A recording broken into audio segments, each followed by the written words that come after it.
Musta ka? Ha? May pagkain tayo.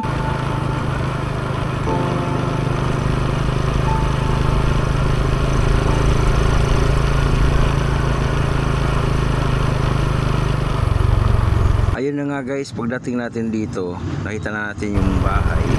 At nandito pala yung may-ari na tsimpuhan natin. At may-ari din ng aso.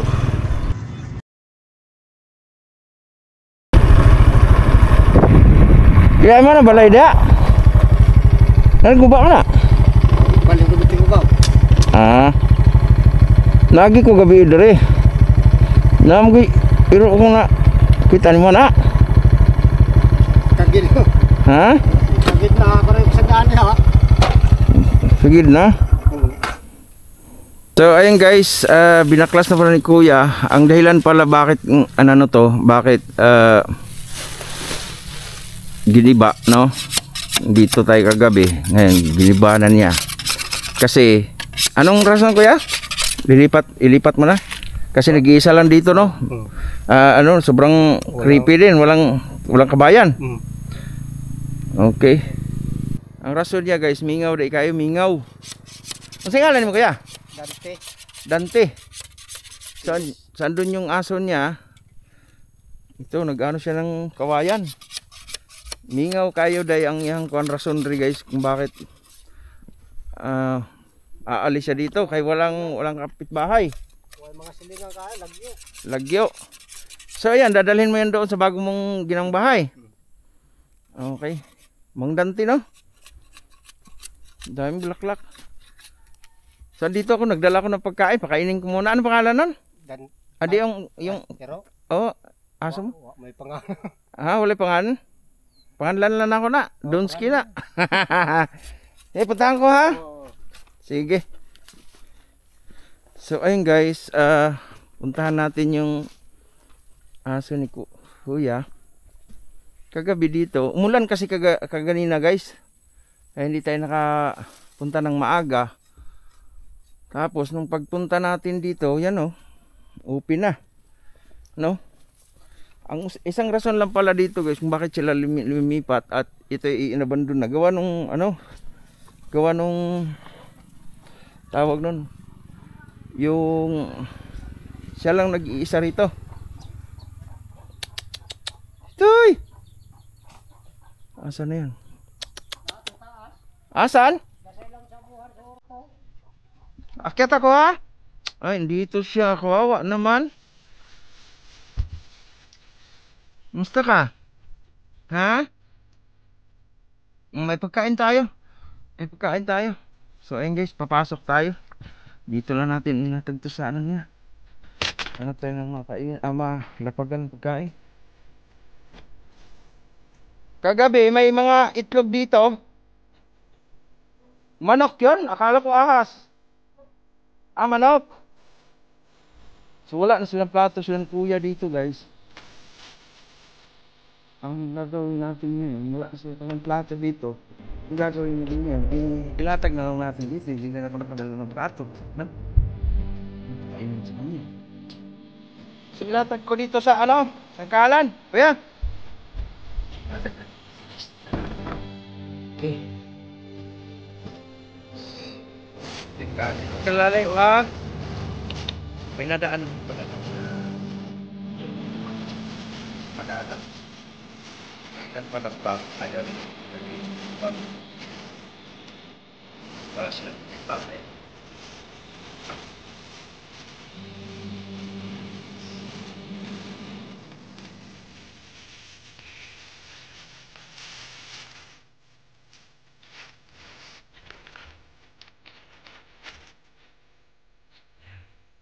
Enjoy guys, enjoy.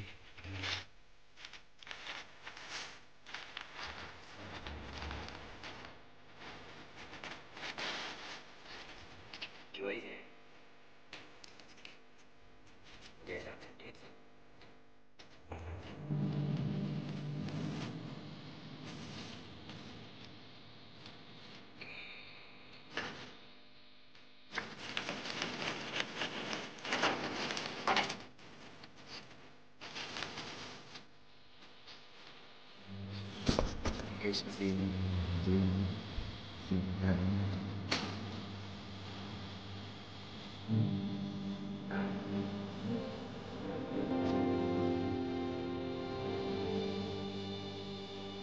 kain ka na oh. Kaya mo yung ubusin? Kain ka na. Kain ka na. Kain ka na. Sige na, kain lang. Kain na. Nanghihina na siya guys. Kagabi pa to. Gutom na gutom. Ayan. Chicken joy. Kainin mo lang yan ha.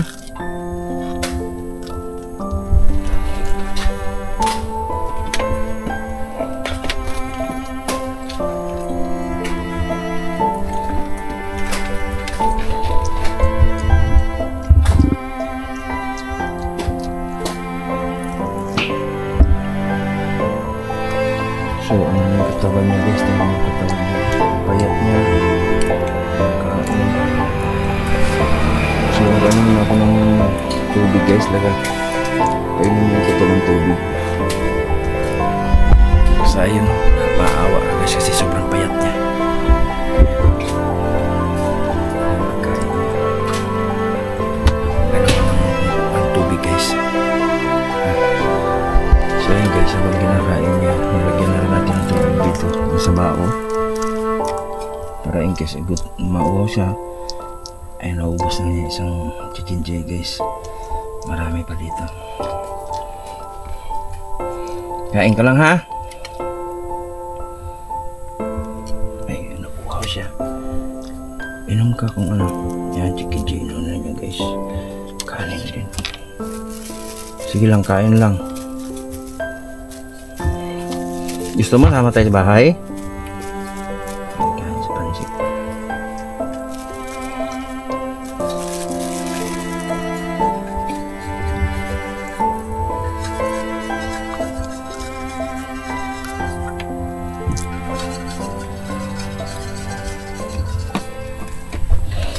Kagabi talaga guys, nung nadaan tayo dito, shortcutan kasi ito, no? Galing tayo sa Explore. At yun na nga. Nadaanan natin itong bahay na to. Sobrang nahiwagaan ako at sobrang creepy tingnan kasi nag-iisa lang dito sa kawalan. At nakita nyo naman yung exploration ko dito sa gabi. Talagang walang dumadaan. Ngayon pala mayroong dadaan-daan pag araw. Pero madalang lang mga motor. Pero sasakyan, wala akong nakitang sasakyan dito guys. Isa din pala dahilan ni yung may-ari nito na lisanin niya itong lugar na to kasi parang nakakatakot kasi siya lang mag-isa daw dito na nakatayo.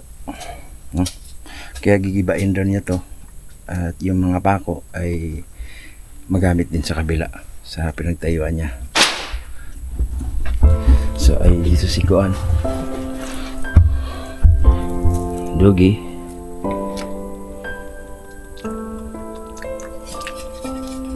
Hayaan lang natin, mamaya interviewin natin si Kuya. Sumabarin siya. Kain ka.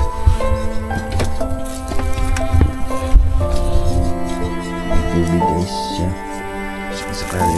Ayan.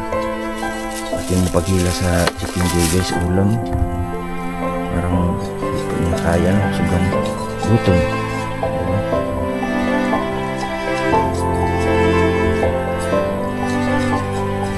Sobrang payat niya guys.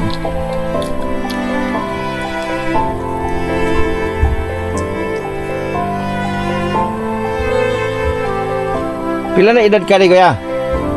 Pila na ka edad ani? Ha?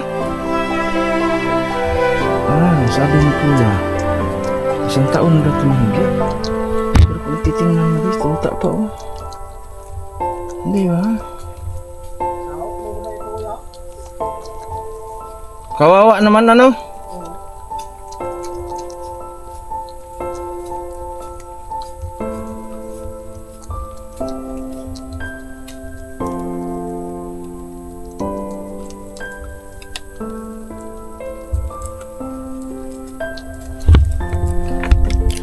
Kain ka lang. Huwag ka mahiya ha.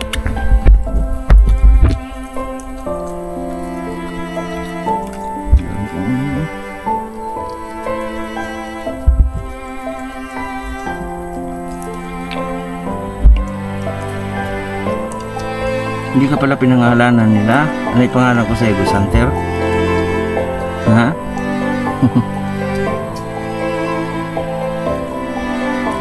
Yan guys, ang timo sa pagkain guys. Talagang nahihirapan siya. Hihina siya. So hoping tayo makarecover siya nito.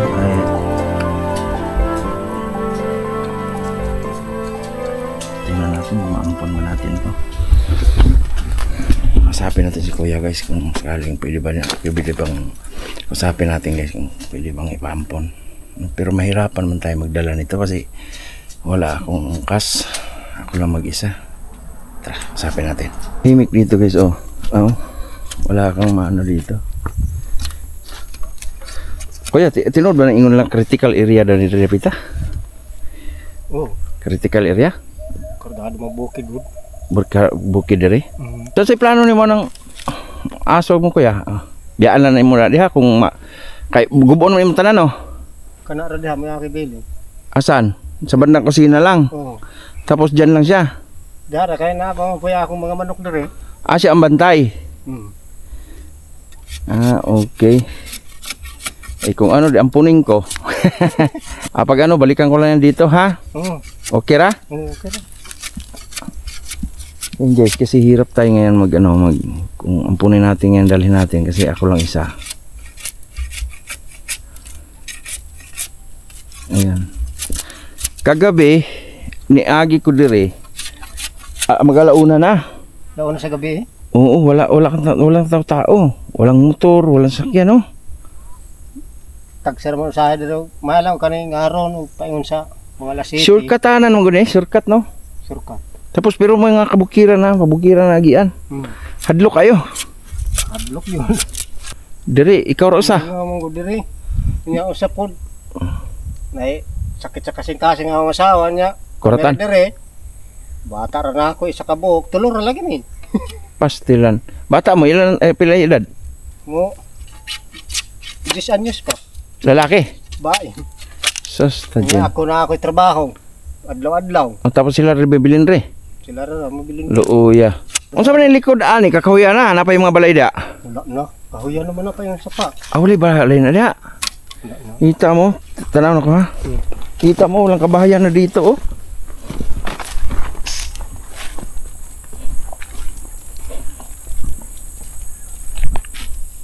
Wala na. So kung ang asawa mo dito mag-isa lang, delikado. Mo gani nga nakaporsigir kung balhin dito. Mga manok ni mo diri wala ra pang maasa sa diya. Wala mga kawat. Wala man pod. Maayo.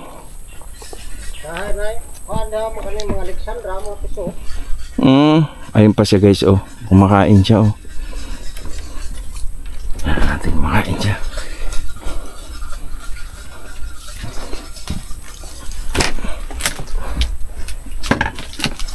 Ay, ubusin mo yan ha. Ang gusto mo yung chicken joy. Di ba? Kumain ka lang ng kumain.